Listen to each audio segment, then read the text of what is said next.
Hello everyone, welcome to FS. तो guys, जैसा कि आप सभी को ऑलरेडी नोन है कि सीएसआई नेट केमिस्ट्री का रिजल्ट्स आ चुका है। और आप सभी लोग के साथ हम आज के डेट में इस सेशन में एक सक्सेस की स्टोरी शेयर करने वाले हैं। तो हमारे बीच एक गेस्ट जुड़े हैं जिनका नाम है स्पर्श धीमान जी। तो फर्स्ट ऑफ ऑल हम आईएफएस के इस प्लेटफॉर्म पर उनका स्वागत करते हैं। तो स्वागत है स्पर्श जी आपका। Thank you so much sir. चलिए स्पर्श जी, थोड़ा सा अपने बारे में अपने दोस्तों को बताइए कि आप कहाँ के रहने वाले हैं, आपके घर में कौन कौन है।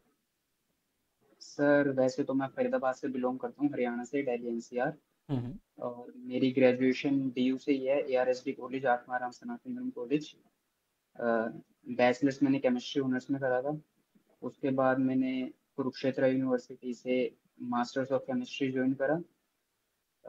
उसके बाद मैं साथ के साथ गेट के लिए प्रिपेयर कर रहा था। और नेट का भी मैं, सिलेबस तो सिमिलर है तो गेट के लिए प्रिपेयर कर रहा था, तो उसके पीवाई क्यूज वगैरह लगाता रहता था। तो मैं मास्टर के साथ ही साथ प्रिपरेशन कर रहा था। चलिए, बहुत अच्छी बात है। तो आप ये आपका कौन सा अटेम्प्ट था एग्जाम में ये। ये सर मेरा सेकंड अटेम्प्ट था, इससे पहले मैंने जून 24 का दिया था। अच्छा। तो आप गेट का भी प्रिपरेशंस कर रहे थे जैसा कि आपने बताया, तो गेट में आपके क्या मार्क्स रहे। गेट में सर मेरे 27 मार्क्स थे, बस क्वालिफाई हुआ था गेट। ओके, चलिए बहुत अच्छी बात है। और आपका जीआरएफ में क्या मार्क्स हैं। जेआरएफ में सर 109। 109। तो यस आपका सर। ऑल इंडिया रैंक कितना है। All India rank sir 88। चलिए बहुत अच्छी बात है, फिर तो आपने बहुत अच्छा अचीवमेंट रखा है। चलिए थोड़ा सा बताइए अपनी जर्नी के बारे में, क्या आप पहले से अच्छे स्टूडेंट रहे हैं या बाद में धीरे धीरे अपने आप में मॉडिफिकेशन करते गए और टाइम टू टाइम अपने आप को ज़्यादा इस समय चमका के और इस तरीके से ऑल इंडिया रैंक 88 अचीव कर लिया है। तो थोड़ा सा बताइए अपने दोस्तों को जो हमारे साथ व्यूअर जुड़े हैं, उन्हें भी पता चले कि आप किस तरीके से इस मुकाम तक पहुँचे हैं। नहीं सर, ऐसा कुछ नहीं है, मैं बिल्कुल एक एवरेज स्टूडेंट हूँ, नॉर्मल। बस ये है कि जब मैं जिसकी प्रिपरेशन करता हूँ, अगर डेडिकेटेडली करी तो हाँ, मतलब मैं निकाल लेता हूँ। बीएससी में मेरा इतना इंटरेस्ट नहीं था उस टाइम केमिस्ट्री का, क्योंकि मैं और चीज़ें एक्सप्लोर करने में लगा हुआ था उस टाइम, तो मैंने जैम के ऊपर इतना ध्यान नहीं दिया। बट उसके बाद जब मेरा जैम हुआ नहीं बीएससी के टाइम पे, फाइनल ईयर में, तब मैंने फिर सोचा कि थोड़ा ध्यान देना चाहिए पढ़ाई की तरफ भी। उसके बाद जब मैंने एमएससी ज्वाइन कर ली, उसके बाद मैंने सोचा कि मैं जैम दूंगा एक और बार, मेरे हम्म। को निकालना है। तो फिर मैंने गेट का रिकॉर्डेड बैच लिया था, और मैं उससे पढ़ रहा था। उसके साथ पढ़ते पढ़ते फिर मेरा आधा ही सिलेबस हुआ था गेट का, क्योंकि मेरी एमएससी की क्लासेस भी चलती थी, तो टाइम इतना ही मैंने जो पाता था, दिन के 2-3 घंटे दे पाता था। फिर मैंने 24 में जैम दिया था। जैम मेरा क्वालिफाई हो गया था और मुझे आईआईटी दिल्ली में मिल रही थी। बट फिर ये था कि मेरे को गेट के लिए प्रिपेयर करना था, तो कोई वो नहीं था कि मेरे को आईआईटी चाहिए या मैं स्टेट यूनिवर्सिटी हूँ, तो मेरे को ये था कि मेरे को 1 साल और रिपीट करना पड़ेगा। अभी मेरा फ्लो बना हुआ है, तो मैंने नहीं छोड़ा था। फिर मैं वहीं पे एमएससी कंटिन्यू करते करते, मेरे को टाइम भी मिल रहा था प्रिपरेशन का वहाँ पर, इतना बर्डन भी नहीं था। तो फिर मैंने साथ के साथ प्रिपरेशन स्टार्ट करी, मतलब कंटिन्यू करता रहा वहीं से। जैम क्लियर होने के बाद फिर मेरे को लगा कि मेरा जून वाला अगर क्लियर हो जाएगा मेरे फर्स्ट ईयर में एमएससी के, तो मेरे पास एक एज रहेगा कि मैं गेट के लिए फ्रीली माइंडेड होके कर सकता हूँ तैयारी, कि मेरे पास जेआरएफ भी है, तो एक अल्टरनेट ऑप्शन हो जाएगा मेरे पास। हम्म। तो फिर मैं उसके साथ साथ प्रिपरेशन कर रहा था। और मुझे ऐसा लगा कि यार जेआरएफ का लेवल तो बहुत इजी है, कि 60 में से 25 क्वेश्चन अटेम्प्ट करने, 4-4 मार्क्स वाले, अगर आपने वो 25 ढूंढ के निकाल लिए, और मैंने भी सबसे सुना था अपने सीनियर वगैरह से, वो कहते हैं अगर वो 25 क्वेश्चन निकाल लिए तो आपका जेआरएफ क्लियर है। तो माइंड सेट में यही था कि भाई 25 क्वेश्चन तो निकाल ही लेंगे जब इतना पढ़ रहे हैं तो। हाँ। तो फर्स्ट ईयर में सर फिर मैं ना इंटर्नशिप ज्वाइन करी थी मैंने ओएनजीसी में। तो उस टाइम मैं ओएनजीसी गया हुआ था, महसाना एसेट में, गुजरात। तो मैं वहां पर था, तो मैं वहां पर भी सुबह जाता था फील्ड वगैरह पर ऑफिसर्स के साथ। तो रात को आता था, तो 2-3 घंटे ही मिल पाते थे। और जून में एग्जाम, जुलाई में एग्जाम था मेरा, जून में मैं वहाँ इंटर्नशिप कर रहा था। तो मतलब जैसे तैसे मैं वन शॉट वीडियो देख के, पीवाईक्यू देख के कर रहा था जितना कर रहा था। पर मैं उस टाइम प्रैक्टिस नहीं कर पाया हम्म। क्वेश्चंस की। जो मोस्ट वो था, सबसे इम्पोर्टेंट एस्पेक्ट था, वो मैं क्वेश्चन प्रैक्टिस नहीं कर पाया उस टाइम। और जब मैं मैंने मॉक भी नहीं दिया था कोई तब तक, नेट का। और जब मैं एग्जाम में बैठा, तो मैंने सबसे पहले पार्ट सी उठाया। और पार्ट सी उठाया तो 1.5 घंटे से भी ऊपर हो गया, और मेरे क्वेश्चन अटेम्प्ट हुए बस 12-13। फिर पता लगा मुझे कितनी मुश्किल होती है 25 क्वेश्चन ढूंढने। फिर जब उसका रिजल्ट आया और स्कोर कार्ड वगैरह आया, मेरे 52 54 मार्क्स बने बस। उसके बाद मेरे को बहुत रिग्रेट हुआ कि यार मेरे से ये भी नहीं निकला, मतलब ईगो पे लग गई थी वो बात। फिर मैंने वहीं से कंटिन्यू करा, फिर अच्छे से और करने लगा। मैं एक एक टॉपिक उठा के उसके पीवाईक्यू सोल्व करने, मतलब एक टॉपिक उठाया, सिलेबस तो मेरा लगभग हो गया था 80%। फिर मैं टॉपिक उठा के उनके पीवाईक्यू सोल्व करने और असाइनमेंट सोल्व करने। बस फिर उसके बाद मेरे को ये पता लग गया था कि अब क्वेश्चन करने पड़ेंगे, आगे का जो सफर है वो क्वेश्चन सोल्व करने से ही पूरा होगा। फिर मैंने क्वेश्चन प्रैक्टिस पर ही ध्यान दिया। और फिर दिसंबर में मेरे अब सेम एग्जाम्स थे 24 में। तो वो सेम एग्जाम खत्म होती, मैं जनवरी क्लासेस वगैरह मैंने बहुत कम लगाई लास्ट सेमेस्टर की। मैं प्रिपरेशन पे ध्यान दे रहा था। तो एक तो जो डिले हो गया ना, उसके लिए उससे मेरे को बहुत फायदा हुआ। फिर मैंने जनवरी में पहले तो गेट के मॉक वगैरह दिए। गेट के एग्जाम में मेरे साथ क्या हुआ कि मेरा सिस्टम वगैरह खराब हो गया 2 3 बार, और मैं वहाँ पर थोड़ा नर्वस हो गया। उस वजह से मेरे 4 5 क्वेश्चन बहुत ऐसे सिली मिस्टेक की वजह से गलत हो गए। वरना मेरे को गेट का एग्जाम भी बहुत इस बार बहुत इजी लगा था। हुँ। उसके बाद जब गेट थोड़ा सा खराब हुआ, पर फिर मैंने गेट का इतना चेक नहीं किया। उसके बाद मैं उससे नेक्स्ट डे से ही मॉक देने स्टार्ट कर दिए थे नेट के।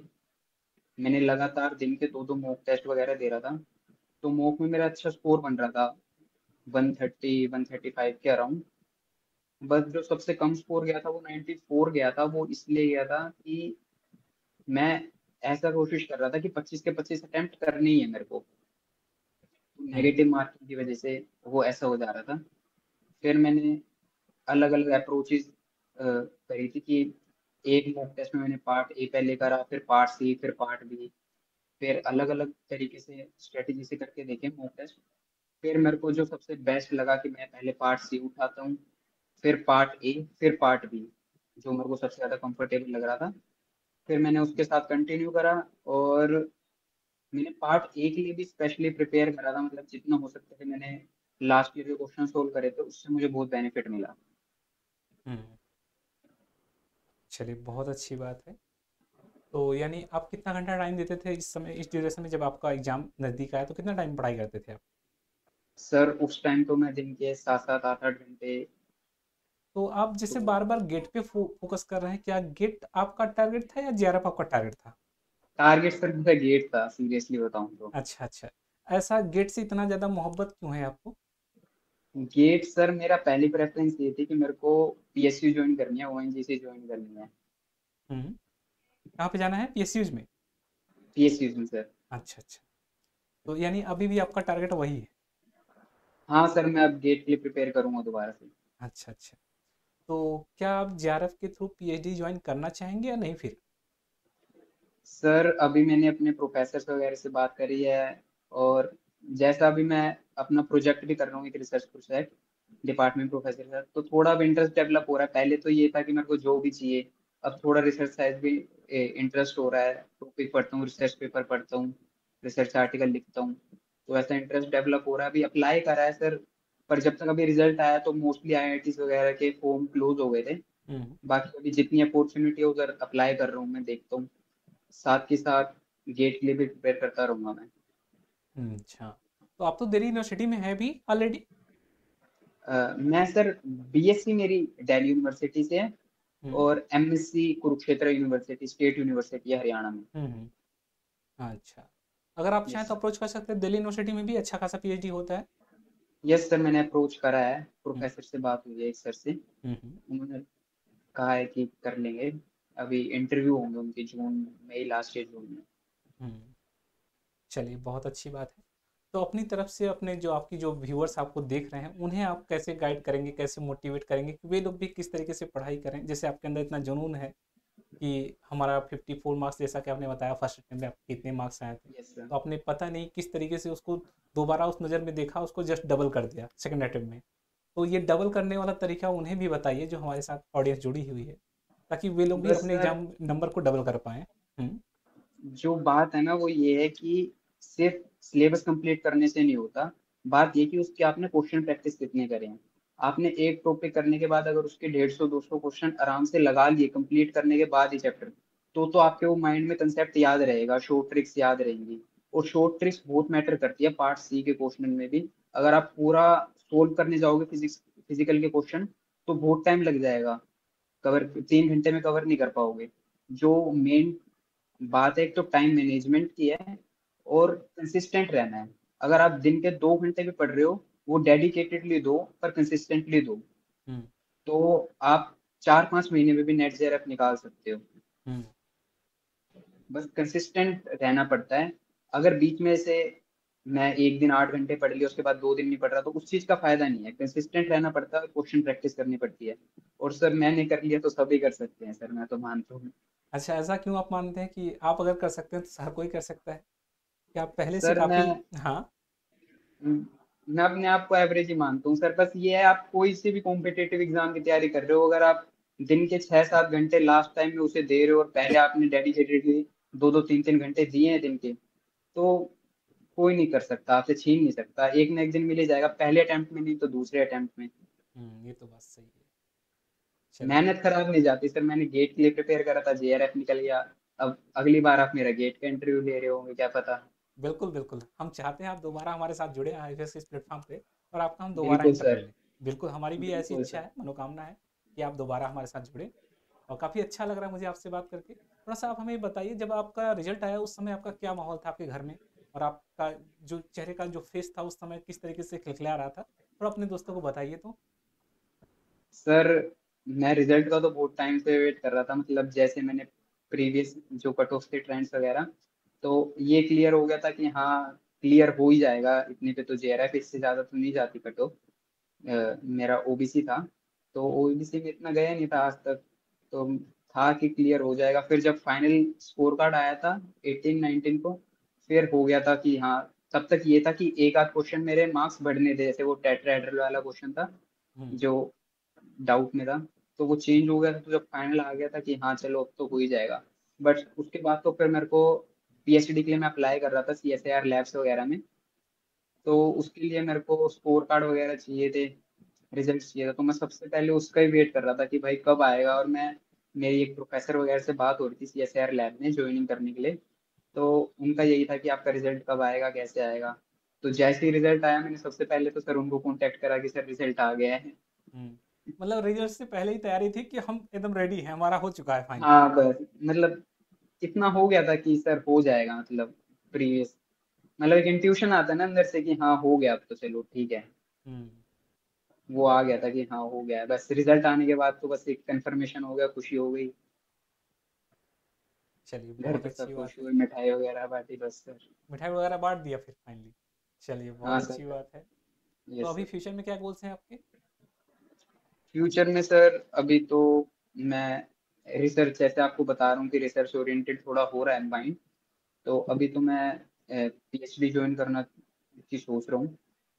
पर अभी मोस्टली आईआईटीज वगैरह के बंद हो चुके हैं फॉर्म वगैरह, तो जहाँ जहाँ पे अभी अपॉर्चुनिटी है वहाँ तो मैं अप्लाई कर रहा हूँ, इंटरव्यू दूंगा जहाँ जहाँ मेरा इंटरेस्ट है। बाकी सर फिर देखते हैं आगे। चलिए, बहुत अच्छी बात है। यानी आप टाइम टू टाइम अपने हाथों की लकीरों को खुद से डिसाइड कर रहे हैं क्या बनाना है। बिल्कुल सर, वो डेस्टिनी में जो है वही मिलता है सर। अच्छा, नहीं वो तो आप जैसे डिसाइड कर रहे हैं कि मुझे यही काम करना है फ्यूचर में, टाइम टू टाइम आप वो अपने आपको डिसाइड कर रहे हैं कि मुझे इस डायरेक्शन में जाना है, इसमें जाना है। तो इसके हिसाब से मतलब आपका जो लकीर है हाथों की वो आप ही डिसाइड कर रहे हो कैसे मुझे बनाना है इस पे। वो तो बिल्कुल सर, आप जिस फील्ड में मेहनत करोगे वो तो आपको मतलब मिल ही जाता है सर। टाइम लगता है पर मिल जाता है। हुँ। चलिए, काफ़ी अच्छा लगा इस पर जी आपसे बात करके मुझे। तो कुछ अपनी थैंक यू तरफ सो से मच कुछ सर। सजेशन देना चाहेंगे अपने दोस्तों को? सजेशन सर, एक तो जो लेक्चर्स हैं आईएफएस के, और यूट्यूब पर जो पीवाईक्यू वीडियोस दी हैं वो भी आपको बहुत हेल्प करेगी अगर आप पीवाईक्यू सीरीज भी फॉलो करोगे। लास्ट पीवाईक्यू 10 इयर्स के, आप जैसे ही वो कर कंप्लीट कर लो अपने को चैप्टर्स और रिकॉर्डेड बैच के लेक्चर्स वगैरह, असाइनमेंट सोल्व करने के बाद जब आप पीवाईक्यू सोल्व करोगे तो ये नहीं कि सारे एकदम से लेक्चर से ही सॉल्यूशन देखते जा रहे हैं, कि लेक्चर देख रहे हैं बट जैसे क्वेश्चन आया तो पोज कर लिया और खुद से सोल्व करने का पहले कोशिश करा, उसके बाद अगर नहीं हुआ तो उसके बाद लेक्चर से सॉल्यूशन देखना चाहिए। बिल्कुल सही बात है। चलिए, तो इतना आपके अंदर मोटिवेशन आने के पीछे किसी का हाथ, किसी का आप मतलब इतना मोटिवेट करने वाला कोई है ऐसा जो आपको इतना ज़्यादा गाइड करता है कि आप इस फील्ड में जाने के लिए सोचिए? सर एज सच तो बस जो है फैमिली है, भाई है, पापा मम्मी है जो सपोर्ट करते हैं सर, बस उन्हीं के लिए है सर जो है बस। चलिए, बहुत अच्छी बात है। तो इस पर जी का आपसे बात करके मुझे काफ़ी अच्छा लगा। अब हम इस सेशन को यहीं पे वाइंड अप करना चाहेंगे। Thank you so much sir. Most welcome. चलिए तो गाइज ऐसे ही स्टोरीज के साथ हम आप सभी के साथ जुड़ते रहेंगे। तो आज के लिए बस इतना ही। Thank you and happy learning. Bye bye.